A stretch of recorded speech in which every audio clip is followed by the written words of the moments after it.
Does that feel familiar at all? I think it does for most of us, right? Yeah. Maybe we're not on a literal battlefield. Hopefully not. Right. But we face our own Kurukshetras, our own impossible choices. Fantastic job offer, high pay, great prospects, but it's in a city far away from your aging parents who need your help. The classic work versus family dilemma. Personal ambition versus responsibility. Okay, imagine this. You're standing on a huge ancient battlefield. The air feels heavy, thick with this silence before the storm. Armies everywhere, millions of soldiers. On one side, millions. On the other, just as many. Everyone's poised. An empire's future hangs in the balance. This is Kurukshetra. And right there, in the middle of everything, is Arjuna. We're talking about the greatest archer of his time. Just his name made enemies tremble. He's the hero, the one everyone's counting on to win.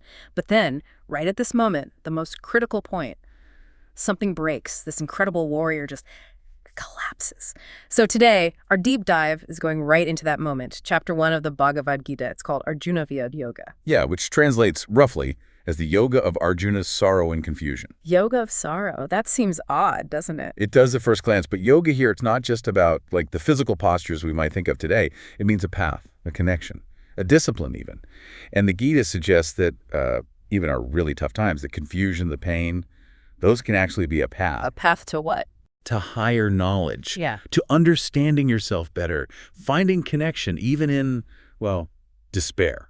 Okay, that's a really important way to frame it. So this isn't just some old story. Not at all. It feels surprisingly relevant. Yeah. So our mission here is to unpack what's going on with Arjuna, the lessons in his sorrow, and see how this 5,000-year-old wisdom connects to the struggles we face today. Exactly. It's incredibly relatable. All right, so let's paint the picture just before this collapse happened.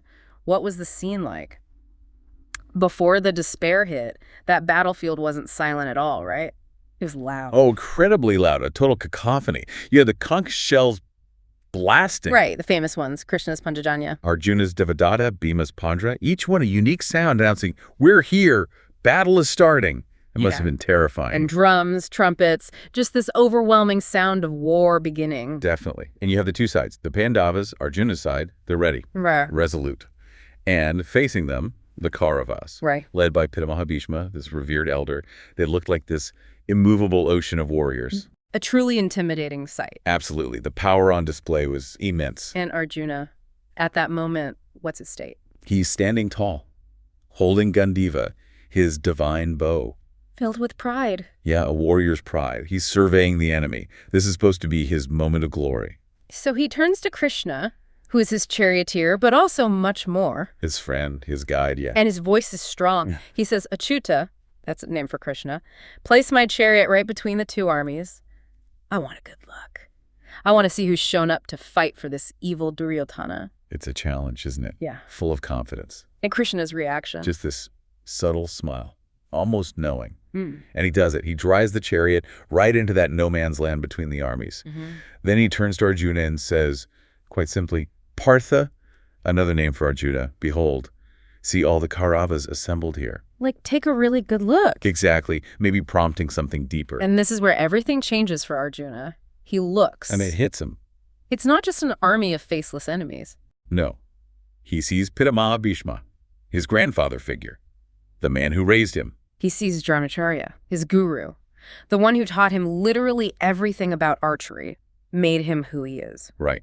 And then his cousins, the 100 Kaurava brothers, friends he grew up with, uncles, in-laws, nephews. People he loved, people he respected, people he'd shared his life with, all standing there. Ready to kill him or be killed by him? Suddenly the battlefield isn't this glorious stage anymore. It transforms instantly into a potential graveyard for his own family. The reality of it just slams into him. Like a physical blow. You can almost feel it in the text. And that's the trigger for the collapse, physically and emotionally. Yeah, it's described vividly. A storm inside his mind. A tsunami of emotion just washes over him. His body, which was rock solid moments ago, starts trembling uncontrollably. His mouth goes dry. His skin feels like it's burning. He can't even stand up straight. And the Gandiva, his legendary bow. It just slips right out of his shaking hands. Wow. And his voice. It's gone from that confident roar to this quivering whisper. He pleads with Krishna. He says, Krishna, seeing my own kinsman here, ready to fight, my limbs are failing me. My mind is reeling. I can't stand. I see bad omens everywhere, he says. What good can possibly come from killing my own family? The weight of it all just crushes him. He's completely undone. And then he starts arguing against the war itself, doesn't he? Pleading his case. He does. He tells Krishna, flat out, I don't want victory. I don't want the kingdom or the happiness that supposedly comes from all this bloodshed. He rejects the whole goal. And his logic is heartbreaking, really. He says, look, the very people I'd want to share a kingdom with, the people I'd want to enjoy happiness with. They're standing right there on the other side as enemies. Exactly. Yeah. So what's the use of the kingdom? What's the use of pleasures? What's the use of even life itself if this is the cost? It's such a powerful question about ambition and what really matters. It really cuts deep. He just can't imagine doing it, killing his gurus, his grandfathers, uncles, sons, grandsons. He says he wouldn't do it even if someone offered him rule over the three worlds, let alone this little piece of earth they're fighting for. The moral horror of the act is just too much. It is. And this sets up the central conflict of this whole chapter. On one hand, you have his Kshatriya Dharma. He's duty as a warrior. Society expects him to fight injustice. He should fight. But on the other hand, his love, his attachments, his emotions, his basic human decency is screaming, no, don't do this. It's duty versus emotion, head versus heart, a war inside him. A fierce, agonizing war, mirroring the one about to start on the field. And it leads him to utter despair. He actually says, he cries out, my God, what a terrible sin are we about to commit, just for the desire of a kingdom. And then the ultimate surrender. It would be better, he says, if the sons of Dhritarashtra, the Kauravas, came and killed me right now, unarmed, unresisting. He's completely given up, overwhelmed by grief and confusion. And then he physically does it, puts down the bow and arrows. And just slumps down onto the chariot seat, consumed by sorrow. It's a total breakdown. Okay, let's just pause here for a second. Think about Arjuna's situation.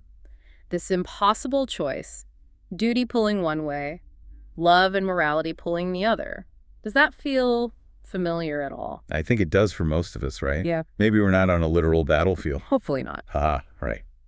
But we face our own Kurukshetras, our own impossible choices. Like what? What are some modern parallels? Well, think about maybe getting a fantastic job offer. High pay, great prospects, but it's in a city far away from your aging parents who need your help. The classic work versus family dilemma, personal ambition versus responsibility. Exactly. Or maybe at work, you're pushed to bend your own ethical rules a bit to close a really big deal. Success versus integrity. Right. These clashes happen all the time. Personal desires versus what we feel we owe to others, to society, to our own principles. And some of Arjuna's specific words, they really echo, don't they? That feeling of what good will come of this. Totally. It resonates with that sense of futility you can feel sometimes in today's world. Yeah. Pressure, the stress. Or, I see no victory, only sorrow. That sounds like the voice of anxiety, doesn't it? Always anticipating the worst possible outcome. Absolutely. His internal argument, fueled by imagining all the future suffering, it's almost a textbook example of how fear can paralyze us before we even act. But here's a key point you mentioned earlier, this collapse. It isn't really weakness, is it? Not at all. Yeah. I think it shows his depth. He's a thinking, feeling person who is deeply concerned about the morality of his actions. He's not a robot just following orders. Precisely. He's not a coward. He's compassionate. He's horrified by the potential consequences. His sorrow comes from love, from a strong sense of right and wrong. That's a really powerful way to look at it. It almost gives permission, It's permission from what? Permission to feel overwhelmed sometimes. If Arjuna, this legendary hero, could break down, maybe it's okay for us too. Exactly. It shows it's human. And maybe that moment of falling apart, that confusion, is actually the necessary first step. The start of something new. Yeah, the start of real growth, Yeah. real transformation. Okay, so while Arjuna is pouring all this out, the confusion, the despair, the arguments, what is Krishna doing this whole time? It's fascinating, isn't it? His response is, well, it's silence. Silence. He simply listens. He doesn't try to argue back. Yeah. Or cheer him up. Yeah. Or tell him to get a grip. Nope, none of that. He doesn't interrupt. Doesn't say, don't cry or be a man. Doesn't offer quick fixes or easy answers. He just stays present, silent. Completely present, a calm anchor in Arjuna's storm. Wow. There's a lot of power in that, isn't there? Just letting someone unload it all. Immense power. Krishna lets Arjuna empty out every last drop of pain, fear, confusion, without judgment, without rushing him. Just allowing him the space to process. Exactly. And think about Our world today, everyone rushes to give advice, to fix things. True. Krishna teaches something profound here about just being there. Sometimes the best help you can offer is just listening, really listening, with patience and an open heart. And as the ultimate teacher, the guru, Krishna knew something else. He knew any advice he gave then would be useless, pointless.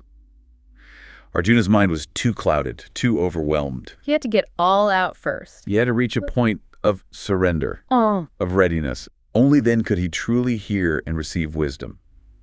So Krishna waited, patiently. His silence wasn't empty then. It was full of assurance. Yes, like an unspoken promise. I'm here, I'm with you, take all the time you need. When you're ready, we'll figure this out together. That's the mark of real friendship and real guidance. Absolutely. Understanding that sometimes space and patience are what's needed most for someone to find their way. Okay, so as we wrap up this first look at the yoga of sorrow, what are the main things we should take away from Arjuna's experience here? Well, I think the first big one is simply, it's okay to feel weak. It's okay to be confused. Even for heroes. Especially for heroes. Yeah. Even the greatest fall apart sometimes. It's part of being human. Acknowledging you're not okay isn't failure, it's honesty. And maybe, like we said, it's necessary. Second, that doubt often comes right before a transformation. Arjuna's agony wasn't the end. It was the beginning. The fertile ground, you called it. Exactly. The ground where the Gita's wisdom could actually take root. So when you feel doubt, don't see it just as an obstacle. Maybe it's a signpost, pushing you to think deeper. To question things. And third, you need to seek guidance, but from the right source.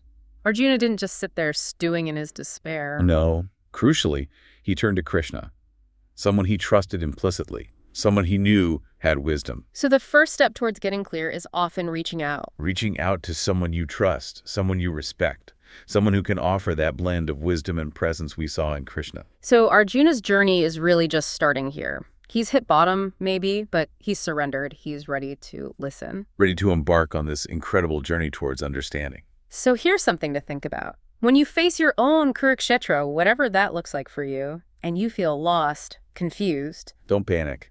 Right. Maybe the first step is just to pause, to reflect, and maybe to look for that guidance, that wisdom that might already be inside you. Your own inner Krishna, perhaps. That quiet, knowing part of yourself. It's there. In that quiet space, maybe that's where the answers start. Your own guide awaits. And next time, Krishna will speak. And believe me, his words change everything. Not just for Arjuna, but for philosophy and spirituality ever since. Can't wait for that. For now, maybe take a moment to think, where is your Krishna? Who or what offers you that guidance when you're in doubt? Thanks for joining us on this deep dive today.